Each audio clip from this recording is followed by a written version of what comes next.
Learning faster means solving problems faster. It means making decisions faster. It means not spending all of your time just relearning something you already learned 3 weeks ago. And if you want to learn faster and do all those things, you need to think on paper. This is a principle I discovered halfway through medical school, and it cut down the amount of time I need to spend on learning by at least half. I've used this skill to study not only medicine and learning science, but also business and marketing and finance and AI and ML, and problems and decisions that used to take me days now take me one afternoon. So in this video, I'm going to cover 3 things. First, what does thinking on paper actually mean? Number 2, how do you do that effectively and efficiently? And number 3, why is it so powerful? So let's get started with the first one, which is, what does it mean to actually think on paper? Well, let's start with, what does it mean to not think on paper? Not thinking on paper means picking up a book, like this book, which I'm reading right now, which is on the cognitive neuroscience of memory, and flicking through it, trying to understand it, and keeping all of those thoughts just in your head. And when you do this, especially for a dense piece of information, you often encounter 2 problems. Except the second problem is a problem that you created for yourself. So the first problem is that as you consume more information, so as information goes up because you're reading more, the amount of confusion and overwhelm also goes up. So these 2 things are related to each other. As you get more information and there are more pieces of the puzzle you're trying to balance inside your head, your brain is finding it harder to hold on to all of that information. And so what do? When we feel that we're getting overwhelmed, we tend to write it all down. This is not thinking on paper. In fact, that response of feeling this confusion and overwhelm and responding by writing it down actually creates the second problem. And the reason is the way that most people write down their thoughts stops them from learning the information. So this is completely counterproductive. You are reading in the first place to understand what's in here and then use this information in some kind of way. Maybe it's as simple as sitting an exam if you're still a student.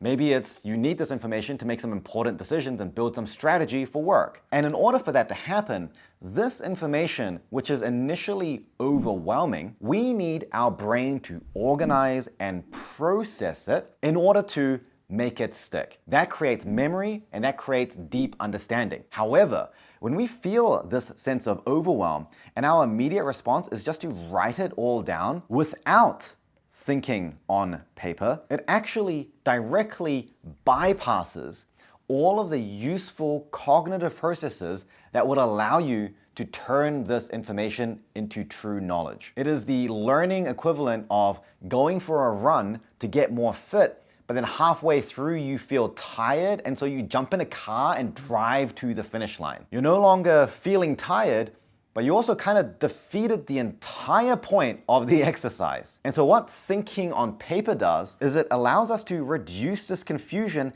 and not be so overwhelmed without bypassing all the effective learning and processing that our brain needs to do. And so how do you think on paper effectively? Well, there are 3 simple principles that I want you to always follow. They're really simple to remember. They go, make it wrong, make it shorter, and make it again. If you follow these 3 principles, you will find that your ability to learn and process information goes through the roof. You will be less overwhelmed in meetings. Difficult, complicated problems that other people don't know how to approach, you will be able to see clarity through that more quickly. And when you go through lots of new information, you will have a higher retention of it and a deeper understanding than the people around you. So let's start with that first one, which is make it wrong. When it comes to thinking on paper, if what you write is right, you're doing it wrong. Here's what this means. If you're consuming a bunch of new information, whether it's listening or reading, the reason you start feeling confused and you don't know how it all connects together is because there are too many dots you're trying to connect. And your brain is just not that good at holding on to that many dots. And so the idea with thinking on paper is that you're just getting the dots on paper so that you're not just holding on to them in your head anymore. But here's the thing.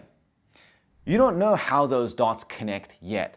You're putting it on paper to figure it out. You've got 20 jigsaw puzzle pieces, you don't know how it comes together, so you're just gonna put the pieces on the table to see the patterns. But here's the issue. If you are trying to write notes in order to make it less overwhelming, you've got it on paper now, you feel better about it, but you're trying to make sure that everything you write in your notes is correct and perfectly accurate. If you're doing a mind map, you're trying to make sure that all the connections are correct and in the right place and they're all grouped nicely in the perfect organization. You will find yourself immediately paralyzed by analysis. You don't know where to start.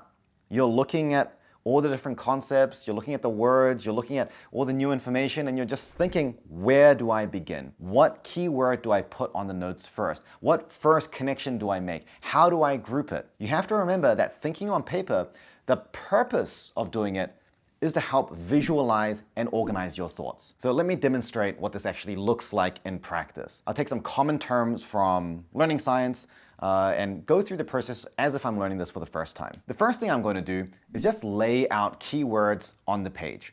So if I'm reading through a book, if I'm listening to someone, as I go through, I'm just gonna try to pick out keywords. And again, make it wrong. It doesn't even have to be the right keyword. Just put whatever keyword you think is a good enough representation of the idea that you're consuming right now. So you can see what I've done is I've just written up a bunch of keywords. Maybe this is from 1.5 pages of reading. It's scattered, it's messy, nothing's really here, but my puzzle pieces are on the table. I get to just look at this now. And all we're gonna do is we're gonna look at the words that we have and just think about how they might be related together. And again, you can be totally wrong. As you go through this process of thinking on paper, your thoughts will naturally start to become more organized and more accurate. As you read more and as you listen more and you gain more information, you'll also gain more clarity. So by all means, in the early stages, just put whatever relationships or groups or connections you think maybe makes sense. And purely the act of taking a guess will prime your brain so that later when you learn it, it is easier and faster for you to absorb. So let's see what this would look like. So I feel like encoding and retrieval are both related to memory somehow, and maybe memory is also influenced by cognitive load, and I know that the brain and the thalamus are, like the thalamus is part of the brain. I'm just gonna move this one to over here instead, just to make it cleaner. And I'm just literally showing you this process of just rearranging things on paper just to clean it up. Like this is exactly the process of learning that I would use that allows me to learn huge amounts of information in a very short amount of time. So explicit memory and then working memory and then long-term memory, but I kind of feel like naturally it just relates to maybe like types of memory, and I'm just gonna do that. And there we go. That's not hard to do. Anyone can do this. Now, very few people can do that and just get it right straight off the bat. In fact, if it's a new topic for you, that's pretty much impossible. But by quickly getting our ideas on here and quickly visualizing how it all fits together, we have primed our brain and we're moving much faster than just sitting there paralyzed, trying to connect it all together mentally. So that's what it means to make it wrong. I'll anchor that in with a few takeaway messages for you. So write down keywords quickly. Look at what you've written. Make some guesses at connections or groups. And the most important thing during this stage is that you need to have a really high level of awareness. If you notice that you have a tendency to not write things because you're trying to make it perfect or correct, you have to really understand if you have this tendency. You have to notice that perfectionism once it kicks in and remind yourself it's totally okay to just get it wrong. We're not making a masterpiece here. We are just organizing our thoughts and thinking on paper.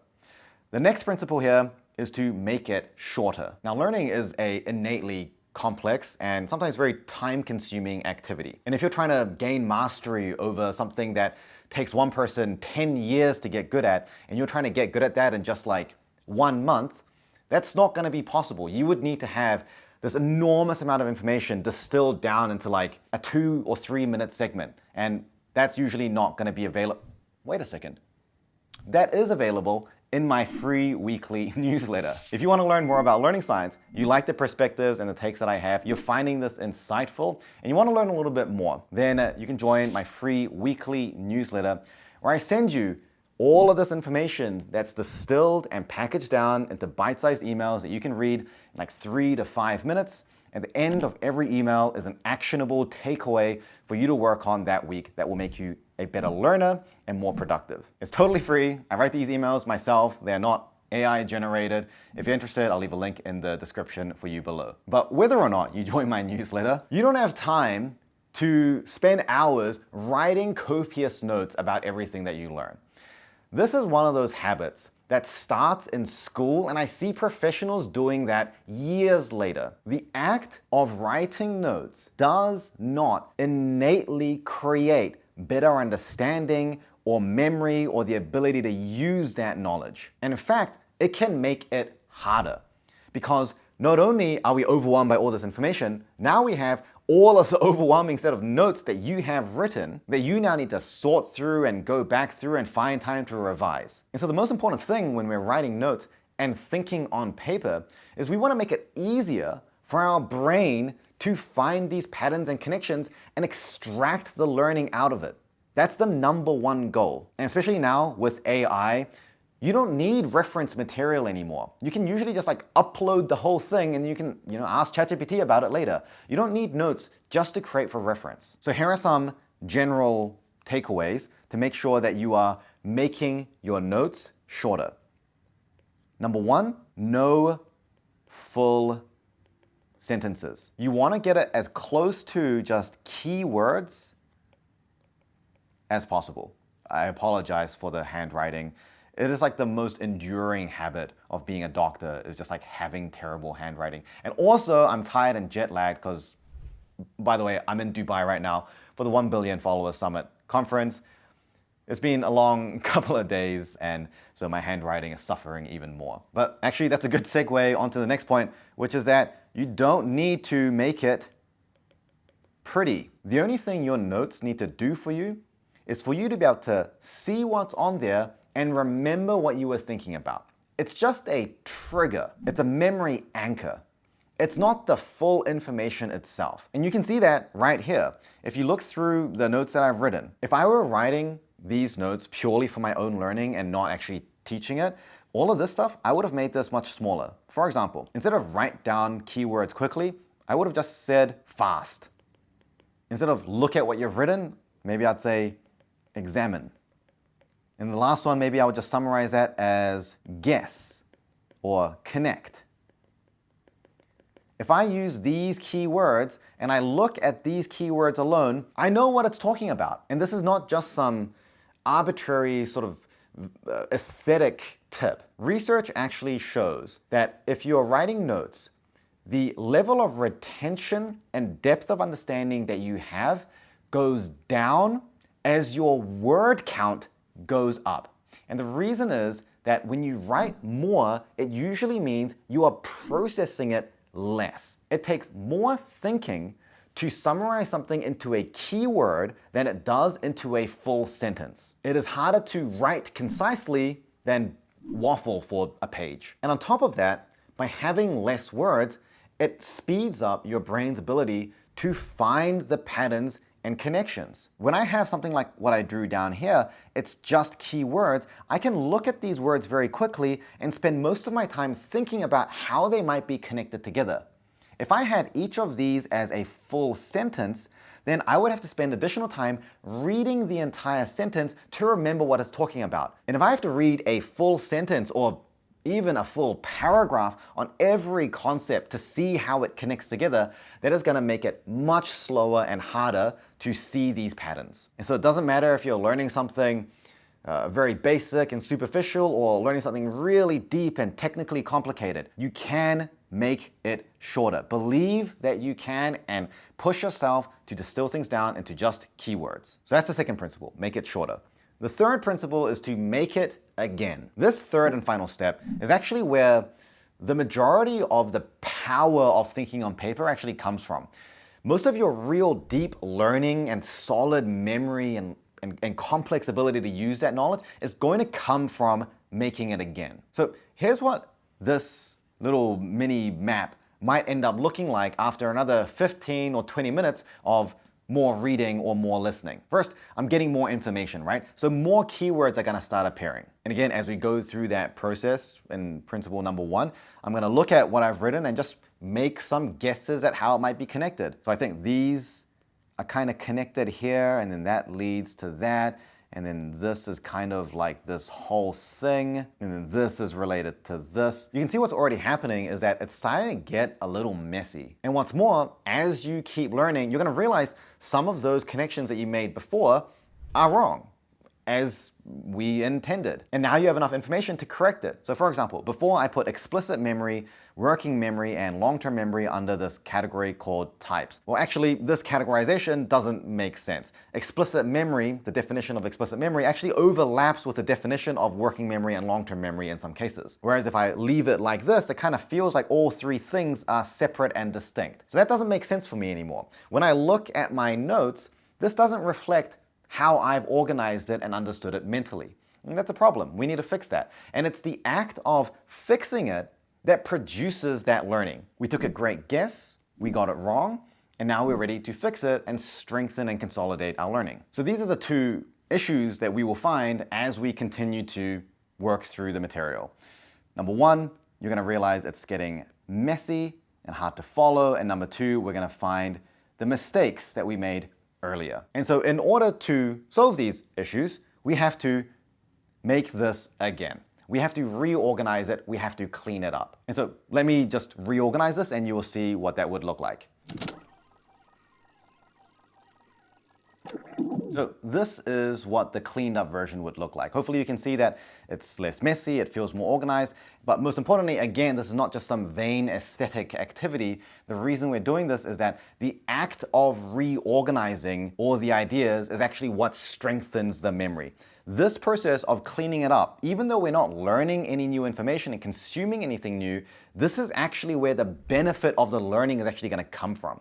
And most people do not spend much time doing this. And again, this is not the final version either, because as again, we continue to learn more and more keywords start appearing, it's going to get messier and harder to follow yet again. And so once we feel like it's overwhelming, we make it again. And so the key takeaway to principle number 3 here is when you start feeling that the notes and the maps and the connections get overwhelming or messy, or you're finding some mistakes, reorganize. And reorganizing often means regrouping, putting the ideas in different groups that you think are more accurate, rearranging, literally moving the things around on your page so it looks cleaner, and reconnecting, which is adding connections or removing connections that you no longer think are the best way to represent it. And so after you do this process, where you've made it messy and you've got it all on paper and you're cleaning it up, what you should feel is that that sense of overwhelm and confusion that we initially had, this is starting to go down. We're not trying to juggle everything in our brain.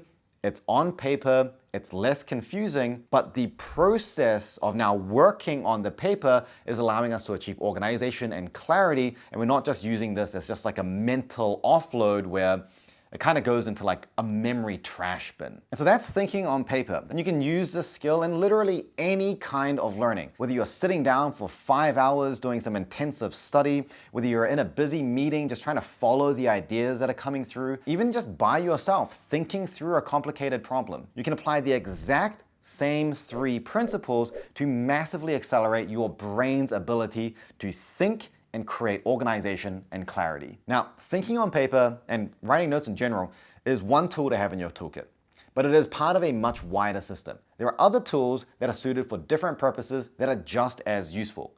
So if you want to have a better understanding about how to think about learning and what are the other tools that you can use to improve your performance and your productivity, then you might want to check out this video where I go through all of that and I show you how I think about training someone to become a better learner. But otherwise, I hope you found this useful. Thanks so much for watching, and I'll see you in the next one.